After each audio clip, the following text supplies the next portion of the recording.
Hello, welcome back. So this video is going to be a bit of a mismatch because we've skipped ahead about 3 months in real time. We've already been to Santa Podrift, what you brought in this. Some good, some bad. The good is it didn't blow up, the bad is we still had issues. I've already fixed the issues, but I will go through them with you. First issue, eBay fuel pumps. Don't bother. Shit. Don't work, don't do what they claim to do. They're just no good. So what we've done is we've taken the eBay crap out, we've taken the inline pump out that we got from Bailey, and I've just put a genuine Walbro 255 in the tank. So that's fixed that issue. The other issue, just to be on the safe side, is another new fuel filter. I was scared that it was basically pulling through all the crap in the lines, so I've replaced it. And the other main issue we had is up there. You can see I've extended that upper arm about 20mm, and basically the reason behind that is I had to lower the car to make the wide body kit not look ridiculous height wise. So in doing that, it's basically shoved all the geometry wrong. Obviously, as you lower an E36 you get a natural camber. You can pull that back with the adjustable lower arm, pull it back with this, but that's not the problem. The problem then is you run into toe issues, so you can't get enough toe in, basically on the brackets in there at the front. They don't have enough adjustability, so rather than pulling the bottom in, I've pushed the top out. It's just an easier way for me. You can get extended brackets, but again, didn't have the time, so I just extended those. That then meant this CV boot was pulling on this cup and it pulled it straight out the diff. Both sides, so we lost all drive. To remedy that, we've had the back plate back off, and basically just welded the cups in, and then what we're going to do is get some dead spacers, effectively cut down that line there to give us a drive shaft spacer, and then some longer bolts, so that's next on the list. But yeah, apart from that, the car was good. I will chuck in some horrible first gear skid clips right now, so we'll do that and then we'll get started with the actual video.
So today's video, again mismatch because I built this part of the tube rear beforehand, so I've got those clips and I will drop them in now. They're not very good, but you'll get the rough idea of what we've done mounting wise.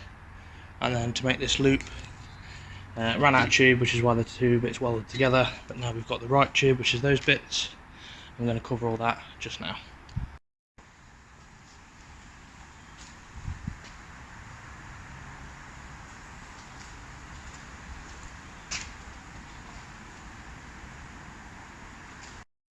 So I've already cut the spare wheel well out.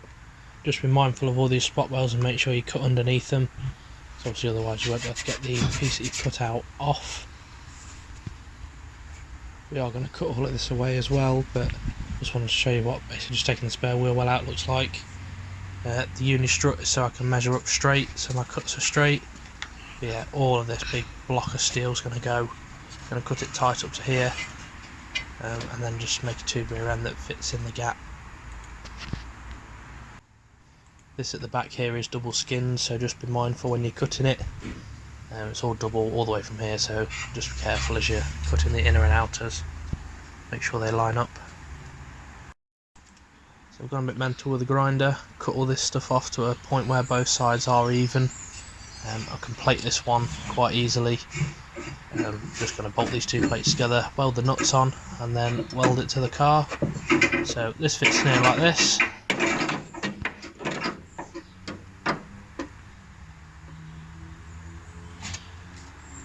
And then this side I've just got to make this plate fit in this little gap. Something like that. So we'll get all this sorted and then I'll be back. Okay, so we've got the plates welded in. There's some good welds, there's some bad welds, but they are attached, so that'll do. Don't do what I did, make sure to weld your nuts to this plate before welding the plate to the car, so otherwise you'll have to cut them open and weld the nuts in, so don't do that. Okay, so I've made this out of scrap, which is why it's welded in the middle, but we're not going to talk about that. Basically all I've done, I've just put a bend in, put another bend in, welded it on. It's really light, 5 brakes, so I'm probably going to go up to the strut towers as well with this bit. And then I'm waiting on some 25mm that we'll make the big butterflies out of. I can make the tabs and everything, but I'm not going to do that today. I'm quite happy with where we're at for now, so I'm going to call it a day today. Obviously the video will continue, but I'm going to do something else now, so I'll see you later. Right, okay, so now we're all caught up with the little loop that we've done previously.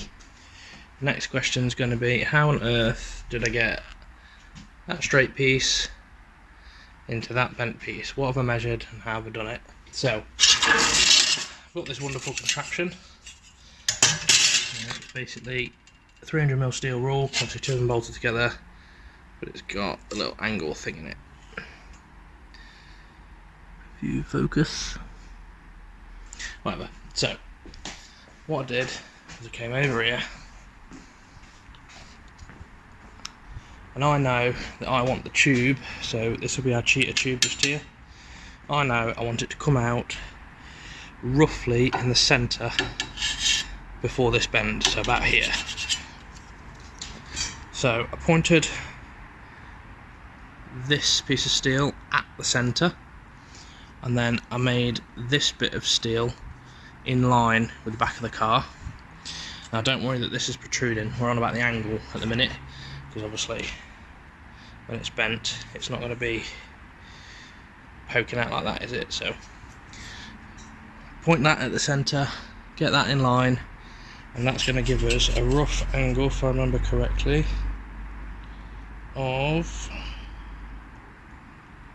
135 degrees. So by the time that you're out here and you're level and you straighten everything, it works out at 135. So that's our first angle, but we need to know where to start it on the pipe in relation. So how much straight do we need before that 135 degree? And then what I did was I've got my cheater bar, put my tape measure in the slot because that's the start of our bend. Obviously all this is going to be straight up to this point. I then put the bar again pointing at the centre, which is there somewhere, and then put the bar so it was just protruding the outside, not like this so it's absolutely ridiculous, but just so it's protruding so it'll always hit the bar before it hits the car. So tape measures in the slot, I measured all the way to this bar plus a little bit because I'd rather have too much than not enough, and that measurement is basically how long from here to here. So that's the first bit, from there to there. So we'll measure this, we'll put the first bend on, we'll ignore all of this for a minute, that's just going to point straight out, but we'll do that, then we'll come back to the car and we'll measure up for our next angle. Back at the bench, let's turn this bright so I can actually see some stuff. Okay, so this is the one that I've already done that does fit, so I've measured from the end to where the bend starts, which in our case is 360mm. That's adding a little bit for us to cut off at the end depending on what we're going to do. So I will measure 360mm which is just here.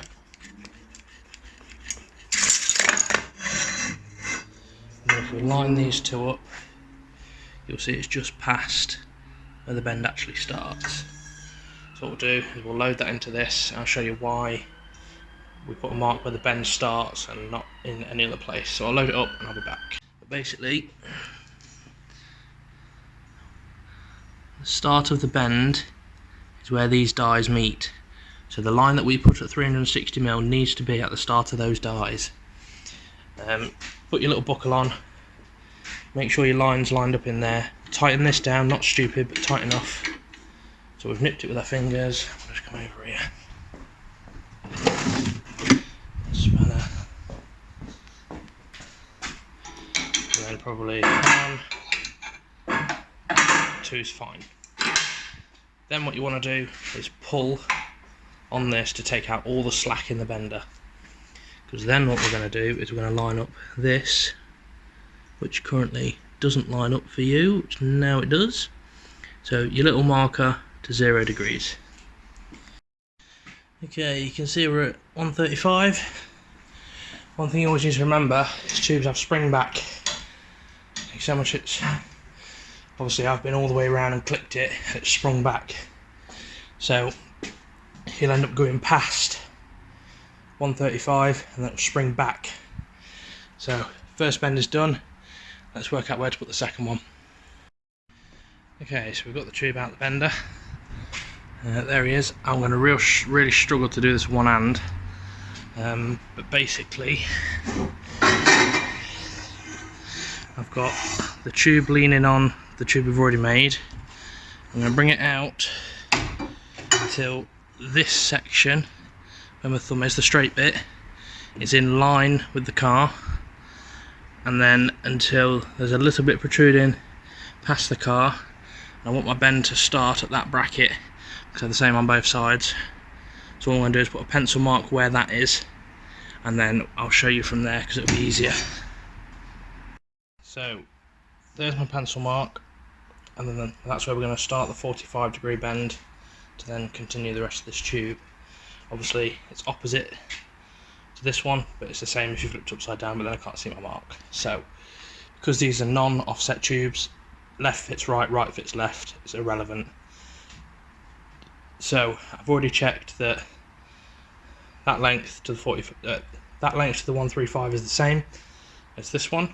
I've also checked that this mark lines up with the start of the bend roughly here, so we know that these two tubes are going to be the same. So we're going to load this in the bender the other way now. I'll load it in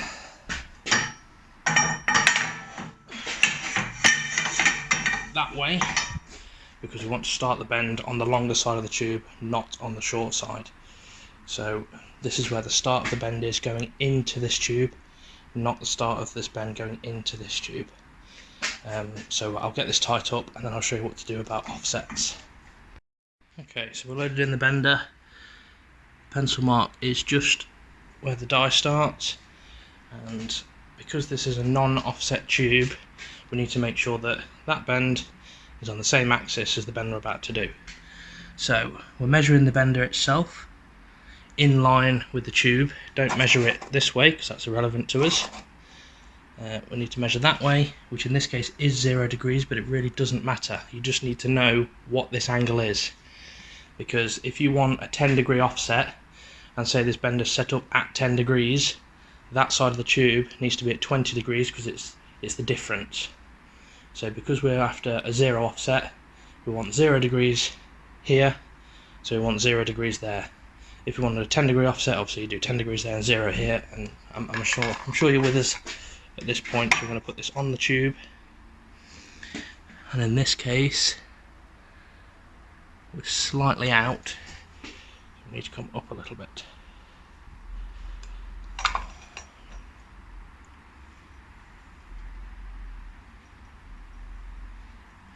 Takes a little bit of fettling, but it is worth it. Right, there we are. 0 degrees. Actually, just a bit over. 0 degrees. Right. So now we've done that, we're at 0. Our lines lined up with the die. I'm going to tighten this down. I'm going to check that that is still 0, which it is. Remove that. We're going to pull the slack out the bender. And if you noticed, we've moved, so we need to pull this back to 0 also, which is actually there. A little bit more. There. Okay. So now what we're going to do is do a 45 degree on this one, and then we should have 2 that are exactly the same. Okay, so making the plates, I'm trying to work out what the most effective use of space is, and this is basically what I've come up with. So this line here, which will be obviously the back side of the plate, is what's going to be welded onto here. Because we're meeting the 2 tubes at a 45 degree angle, that's where I thought of this whole 90 degree thing. So basically, this tube is going to be in line with the edge of this plate. Obviously I'll round these edges off nicely, put a bolt in there, put a bolt straight through here, and then it should sit quite nicely all together there. If the gapping is too far away, as in there's not enough tube left to put the bolt in, I will just cut this at 45 degrees, I'm not worried about notching it, but if I just cut it at 45 degrees it will bring it in some. I will check this before I make my final cuts, because obviously if I make my final cut with the bodywork obviously here, and then I cut this off and lose, you know, half of this tube width, it's not going to be in the right place. I probably will, if I've got the space, just cut that 45, means the bolt's further into the tube, so it's got less chance of ripping it out. But that's basically what I'm going to go for, so I'll cut these out with a big grinder, because this is 4mm plate. We'll round these edges off on the bench grinder, but you can do it with a hand grinder. We'll cut them, we'll do some drilling, we'll do some mocking, and then we'll do some welding. So I've done a lot of the boring stuff off camera, but made all the plates, need 8 of them. If I was doing this again and thinking about it more, I would have made this out of one piece, but I was planning on it being further over this way, but that's alright. Plates there, as you can see, it's all nicely just protruding the bodywork some. Again, it's not super good, it's actually super flexy. Look at the back end, you can see it wobbling up and down. So what I'm going to do now, probably not in this video, there might be a part 2, but I'm going to make a mount up here where it's strong, and then come down to there, and from there down to here. So it's almost going to be like an upside down roll cage, so you've got 2 supports going up, but yeah, that's not acceptable, that's